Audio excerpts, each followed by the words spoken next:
So what requirements does your home need in order to be able to obtain this tourist license? Today we'll be discussing 5 main requirements that your home needs to have. Also, we will talk about what does it mean if somebody tells you the house has an application in the town hall. I'm going to be explaining that to you. My name is Bridget Bardul. I am from Letters Ibiza and we are in the Marina Boterfoc in Ibiza.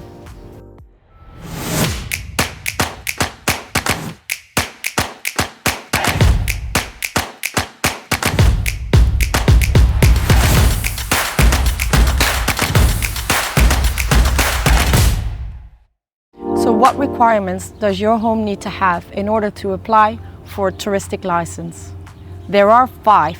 First one would be a valid certificate of occupancy, better known as the cedula. You want to know more about the cedula? My colleague Alicia has given a big vlog on it, and you can find it on our website, www.lettersibiza.com. Second point. The home needs to be located in a touristic zone. There are certain areas that has been pointed out by the government as a touristic zone. 3, super important that there's not a sanction against the house. If ever the seller has had a sanction against his house, up until the moment that that sanction has been paid for, the house is in a legal state again, that house will never get a tourist license. So ask for a certificado de inexistencia de infracción urbanística. Point 4, very important.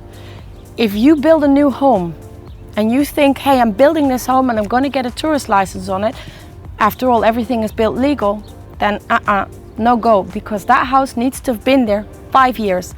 After 5 years, after obtaining the final de obra, you will be able to apply for a tourist license, not before.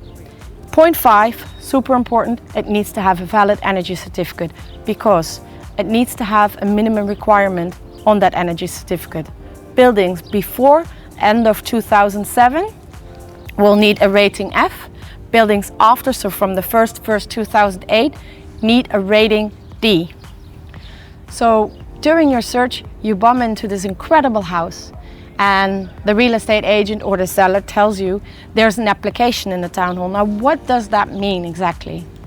It is firstly, they're talking about an application for the tourist license, obviously, and it's very important when that was done, because in 2017, the law changed, or they started implementing a new law. So from the 1st of January in 2017, they stopped all the licenses in order to implement this new law. There's a big difference in the license before and after. So if the application has been done before that 2017, you have a much stronger license because it is valid forever. Whereas the new one is only valid for 5 years and needs to be renewed every 5 years. And another big difference is zoning. Before, you could have also outside of the zones. But now, during this new law implication, they came up with these new zones, and that's where it needs to be. That's also a big difference. Plus the cost. The old ones were quite cheap. You just went to the town, did your applications, had your documents there, and you paid like 600 odd euros. Nowadays it's completely different. You pay per bed and you pay a lot more. So for instance, if that application was done in 2015, and now the laws are changing, that doesn't really apply to that application anymore, because the law at the time of the application, when the application was done, applies.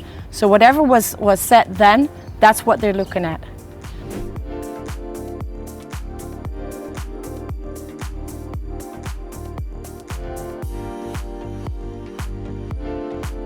So I hope you liked what we've been telling you about the tourist license and about searching for a good house for rental purposes.